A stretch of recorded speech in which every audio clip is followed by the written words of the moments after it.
Hello everyone, আজকে আমি আপনাদের সঙ্গে শেয়ার করব একটি রান্না পুজোর ভিডিও। তার আগে কারা কারা রান্না পুজোয় খেতে ভালোবাসেন অবশ্যই কমেন্ট করে জানান। আমি তো রান্না পুজোয় খেতে খুবই ভালোবাসি। আর কাদের কাদের বাড়িতে রান্না পুজো রয়েছে সেটাও কমেন্ট করে জানাবেন। আমার বাড়িতে রান্না পুজো নেই, কিন্তু আমার মামার বাড়িতে রয়েছে রান্না পুজো। আমার মামার বাড়িতে দুর্গা ষষ্ঠীর আগের যে ষষ্ঠীটা আসে, সেই ষষ্ঠীতে যেই রান্নাটা হয় সেটাই আমার মামার বাড়িতে রয়েছে। তাই জন্য আজকে চলে গেছিলাম মামার বাড়িতে। এখানে এখন রান্না বান্না চলছে রান্না পুজোর জন্য। এখানে মাছ ভাজা হচ্ছে, আর আলাদা করে কিন্তু উনুন তৈরি করে মাটির উনুনে কিন্তু রান্না করতে হয়।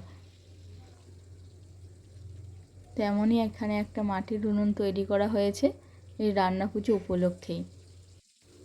আরও অনেক রকমের পদ এখানে তৈরি হবে রান্না পুজো উপলক্ষে। এখন চলছে ঢ্যাঁড়স দিয়ে চিংড়ি মাছের তরকারি। আমার মা মামিরা এখানে রান্না করতে শুরু করে দিয়েছে।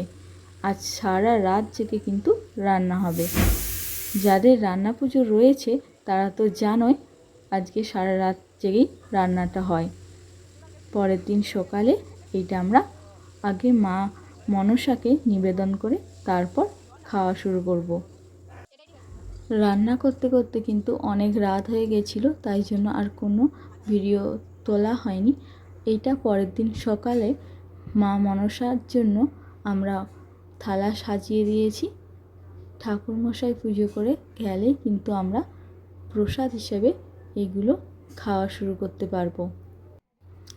আর কারা কারা রান্না পুজোয় খেতে ভালোবাসো অবশ্যই কিন্তু কমেন্ট করো। আর রান্না পুজোর কোন পদটি তোমাদের সব থেকে খেতে বেশি ভালো লাগে অবশ্যই কমেন্ট করো। এখানে কত রকমের ভাজা রয়েছে দেখুন, নারকেল ভাজা, আলু ভাজা, কলা ভাজা, পটল ভাজা, শাক ভাজা, আরও অনেক রকমের ভাজা রয়েছে। এখানে রয়েছে চালতা দিয়ে চিংড়ি মাছের টক, ইলিশ মাছের ঝাল, ঢ্যাঁড়স দিয়ে চিংড়ি মাছের তরকারি, ডাল,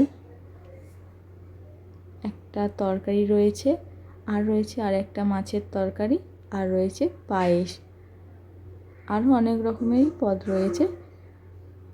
আজকের ভিডিওটা এখানেই শেষ করলাম। দেখা হবে পরবর্তী ভিডিওতে।